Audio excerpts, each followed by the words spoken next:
Right, so hello and welcome back to Books and Things, and welcome to another video, and welcome to the second instalment in my Feminist Victorians series. And today I'm going to be talking about Margaret Oliphant's Hester and why I think this is a proto-feminist novel.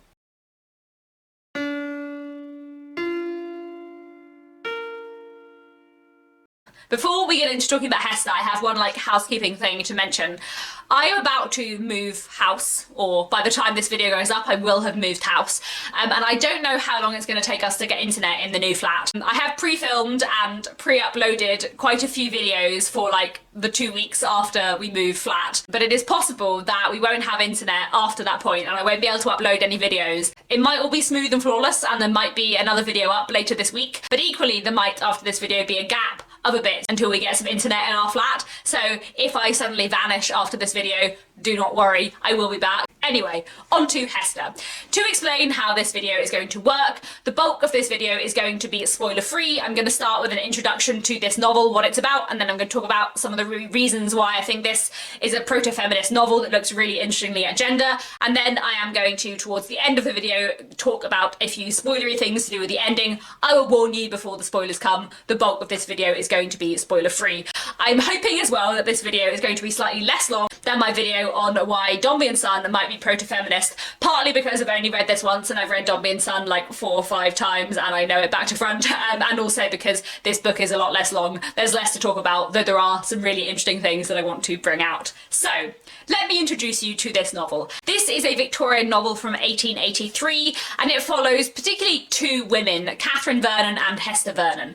Catherine Vernon is an elderly woman who is very heavily involved in her family's bank. As a younger woman, she had to step in to save the bank from ruin when her cousin John Vernon, who was running it, sort of ran the bank very badly and ran it into the ground. John Vernon then fled abroad, abandoning the bank, and Catherine had to step in and save it. Since then, she has been sort of the head of the bank and very important in it, though 2 of her nephews also work in the bank and are kind of beginning to take it over. At the beginning of this book, 2 new people move to this town where the Vernons and the Vernon Bank are incredibly important, and these 2 people are Mrs. Vernon and Hester Vernon. Mrs. Vernon was the wife of John Vernon. Her husband died abroad many years ago and she does not know that it was his fault the bank was nearly ruined. Hester is her daughter, who also doesn't know that it was John's fault that the bank was nearly ruined. And Hester is a very sort of fierce and precocious child, and we see her in this book grow into a young woman,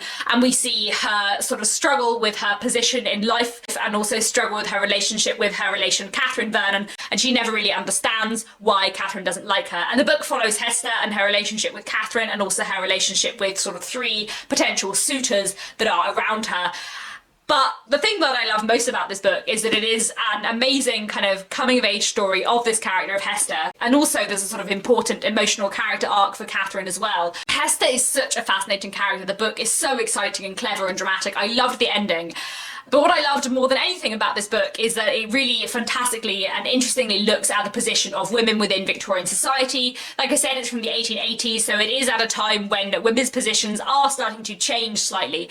And this book really looks interestingly at the kind of frustration of women that they are not able to or are not allowed to work. So there are a few key ways, I think, in which this book could be considered to be feminist or proto-feminist. The main reason is because of the way this book looks at women and work and women's sort of place in the workforce and the world of work, and the way it looks at the limits on people's opportunities. Like I already said, Catherine Vernon is incredibly important within the bank, the Vernon Bank. She is the one who saves the bank at the very beginning of the novel when her cousin John could not keep it afloat because he was foolish and didn't have business sense, because he speculated and behaved badly and then was too cowardly to face up to what he had done. But Catherine is not afraid of anything. She is not a coward, and she also has incredible intelligence and business sense, and sort of calm in the face of panic. She is able to step in and save the bank from ruin at the beginning because she knows what to do, and she runs the bank for the bulk of her life until at the beginning of this book. She is sort of in her 60s when she takes a step back and allows her nephews to step in more. But throughout the novel we understand that she is actually a better businesswoman than both Harry and Edward, her nephews.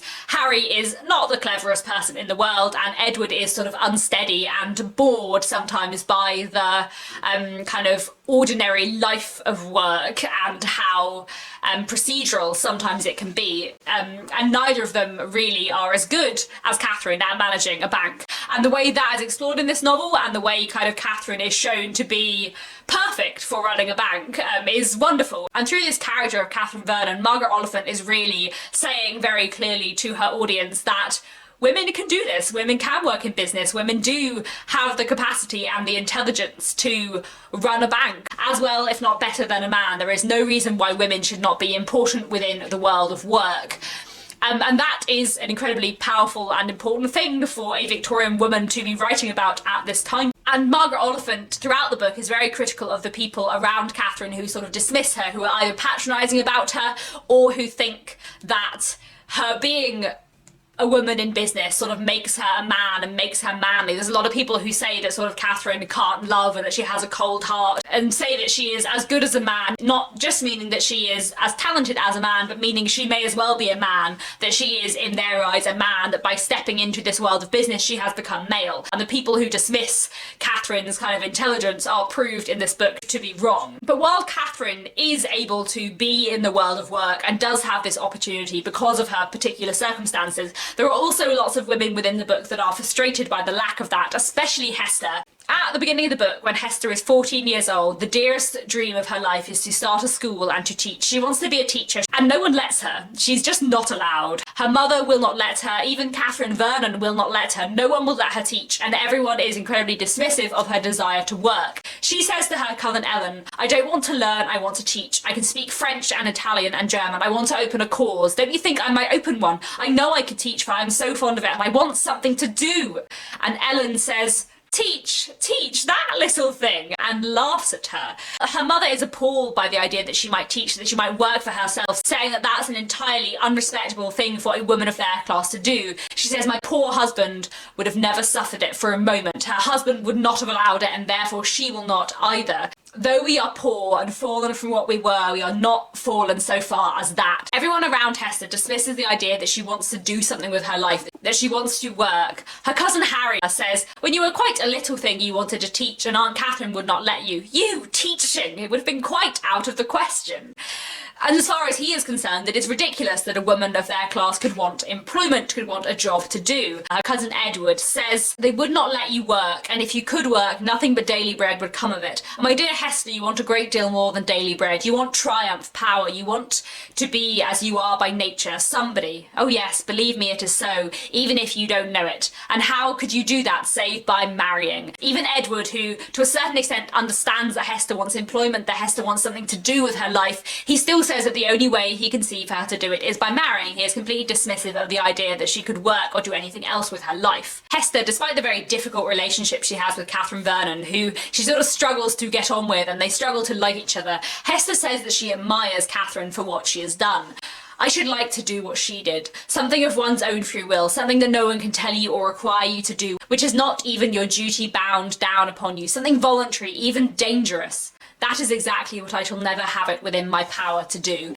Hester is desperate to be able to do something for herself, to not depend on other people. She wants to be able to do more than just be expected to do her duty, which is what so many middle-class women during the Victorian period were expected to do. They were expected to sort of do their duty and look after their family and little more than that. Hester constantly wants to kind of understand business. She always asks questions about kind of what's happening with business, especially to the men that are interested in marrying her, and none of them ever want to discuss it with her. At one point she is appalled to learn that her parents never discussed business matters together. And when Hester says to her mother, "But why not? Why didn't you ever talk about business? Why didn't you know what was going on at the bank when my father was working there?" Her mother says to her, "Why not? I think, though you are my own, that you are the strangest girl I ever knew. Do you think that a man ever talks to a woman about these things? Oh, perhaps to a woman like Catherine, who is the same as a man, but to anybody he cares for, never, oh never, dear." And Hester is appalled by this, and throughout the novel we see her kind of struggling with the fact that men around her do not tell her about what's actually happening in their lives because they think that she couldn't possibly understand because she is a woman. At one point later on in the book there is an exchange between Hester and another character where the other character says, "It is a great pity, a girl like you, that instead of teaching or doing needlework you could not go into Vernon's, as you have a right to do, and work there." "I wish I could," Hester said with eager eyes. "A few years' work and you would be an excellent man of business, but it can't be. And Hester says, why can it not be? And I think like the central question of this novel in many ways is, why can Hester not do that? Why is she not allowed to go into business? Why are women only allowed to go into business in the sort of the emergency that Catherine did? Why is Hester not allowed to have a life that she could lead and that she would be good at, that she is intelligent for, that she is right for, that she is made for, but she's not allowed because of the society around her? And that's the central argument of this novel in many ways, that it is ridiculous that a clever, intelligent woman like Hester is not able to do something more with her life. And what I found interesting as well is that it's not just Hester, it's not just women like Hester who feel frustrated by the lack of opportunities. There's another character in this called Emma, who is the granddaughter of Hester's next door neighbour. And Emma is a very, very different character to Hester. She reminds me very much of a Jane Austen character, actually. She's quite kind of Lucy Steele-esque in her sort of constant chatter, very long conversations, not as clever as she thinks she is, constantly scheming to marry. Emma is incredibly different to Hester. She's much less sensitive, she's much more shallow, and she cares very much about getting married and who she'll marry in a way that Hester does not. But underneath all that, Emma is actually an incredibly complicated and interesting and well-formed character who, like Hester, is very frustrated by her lack of opportunities. She talks a lot to everyone about getting her chance, which basically she means getting her chance to be married, getting her chance to meet a man who might propose. At one point her grandfather asks her what she means by that. "My chance, grandpapa," said Emma with a slow little laugh. "It is not necessary, is it, to explain? A girl's chance is in making friends. If one goes for a governess, one's family does not like it. They would rather you were your sister's head nurse with all the trouble and without any pay. Roland," that's her brother, "has taken me now, and I do not require to work for my living. But it is not so very cheerful with Roland that I should not wish, if I could, to make a change. We must all think of ourselves, you know." And Emma, like Hester, is in a very difficult social position. She is a middle-class girl with no money, but because she is from the middle classes, her family will not allow her to go out and be a governess because they think it's not respectable. But that means she cannot earn money for herself. That means she is dependent on other people. And until she marries and has an establishment of her own, she will always be dependent on her siblings, which she despises and she hates. And that is really, really powerful and interesting. And it's all the more interesting that this comes from Emma, who is not, like Hester, a kind of feminist character on the surface. Emma is shallow and vain and cares mostly about getting married, but the reason why she cares about that is because of the very limited options around her. Moving on from that, another reason why I find Hester a really proto-feminist novel is the way the characterization is done. It is the women of this novel who are strong and self-reliant. It is Hester and Catherine who can get through crises, who can deal with difficulty, who can master the world around them. Whereas most of the men in this book are kind of shown to be quite weak and shown to be very, very flawed. But also, as well as the very intelligent women within this book, we also have women who are not intelligent in the same way, who would not be good at business, but who are also treated very kindly. I struggle sometimes in 19th century literature, especially from the first half of the 19th century, with female authors being very dismissive of silly women. I find this a lot in the Brontes and in Jane Austen, where they have characters who are sort of silly women who they're quite dismissive of, who are sort of patronised and sort of made fun of. And I get it, because if you were a very intelligent woman in the early 19th century, you must have been very frustrated by the silly women who were a bit silly and made men think that all women were silly. But in Hester there is a real respect for different kinds of people. Hester's mother is not intelligent. She would not be a good businesswoman. She has no head for it. She hates it. She is much more conventional and traditional. She's just domestic and a bit silly. But Hester loves her entirely, and you see her love of her mother, and you see her respect for her mother, even though she knows that she is the clever one, that she is the one doing the housekeeping, that she is the one looking after them, that she is the one keeping them afloat. She also loves her mother, and her mother is presented really sympathetically, and her mother is not despised within this book. And another thing that I loved about the way her mother is done, her mother is called Mrs. John throughout the book. She is always referred to by her husband's name, until one moment where she's at this party and she meets an old school friend who says, "Oh my goodness, it's Lucy," and suddenly you know her name. And you've never known her name for the whole book. And it is one moment where you see her having an identity beyond her marriage and beyond being a married woman, and it's incredibly powerful and very cleverly done to make you realise how little you've thought about this character and how much she is her own person. Another reason why I find Hester a really proto-feminist book is the fact that the central relationship, the central character relationship in this book is Hester and Catherine. It is the dynamic between them. It is not about Hester's romantic relationships, though that is an important part of the book, and though there are 3 men who are potentially interested in her, romantic love is not where the focus is. And actually the focus is on Catherine and Hester and their dynamic. There's a point in this book, which I love, where one of the men who Hester is potentially interested in says to her, "Tell me what this little heart is saying now." And Margaret Oliphant writes, "Hester was not touched by that reference to her little heart, which was not a little heart, but a great one, bounding wildly in her breast with perplexity and pain, as well as love, but ready for any heroic effort." I love the fact that whenever the men around Hester are patronising to her, Margaret Oliphant just steps in and says that Hester is not entertained by all this patronising behaviour. She knows that nothing about her is little and small, that everything about her is powerful and great and important, and that is awesome. In a similar way, a lot of the people around Catherine think that Catherine hates Hester because Hester's mother married the man, John Vernon, who Catherine was expected by many people to marry. But actually we know the reason why Catherine hates Hester is because she hated Hester's father, because he ruined the bank, more or less, because he nearly ruined the bank, because he brought their family to the brink of ruin. And actually the reason why Catherine hates Hester is nothing to do with romantic love, it's to do with business and sort of the fact that her father was such a bad businessman and she can never forgive him for it, and therefore she kind of takes that out on Hester. And the fact that while romantic love is important in this, it's not the focus at all, is really, really powerful and really, really wonderful, and I think is another fantastic thing for a Victorian novel focusing on women, to not simply focus on romance and marriage, for marriage to not be necessarily the main goal of this book. That's quite unusual for the Victorian period, and that way Margaret Oliphant is making a really powerful and important point.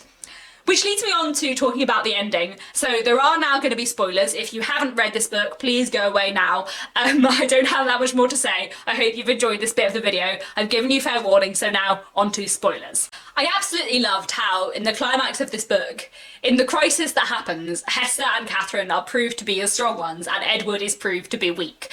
And that they bond over their disappointment in Edward in a way. It's fantastic and it's powerful, and I think it's important as well that Catherine, this incredibly rational woman, and the one thing that lets her down in her life is her irrational trust of her nephew Edward because she loves him. And the one thing that lets Catherine down is the one thing that is considered to be sort of womanly within Victorian society, her love for a relation. I love the fact that the crisis, the climax of the book, and their disappointment in Edward is what brings Catherine and Hester together.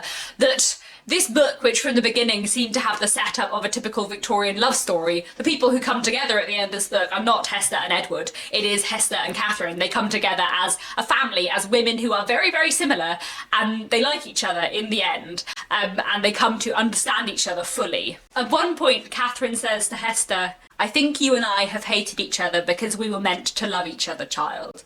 "I think I have always done both," said Hester. And I love that moment because it's an incredibly powerful moment, and sort of the emotional climax of the book in many ways, where Hester and Catherine realise that they like each other, that they always have, that the reason why they've struggled with each other is because they're so similar, because they were sort of born to love each other, they were meant to love each other as people. That has meant that they struggle with each other a lot, where actually they have a lot in common.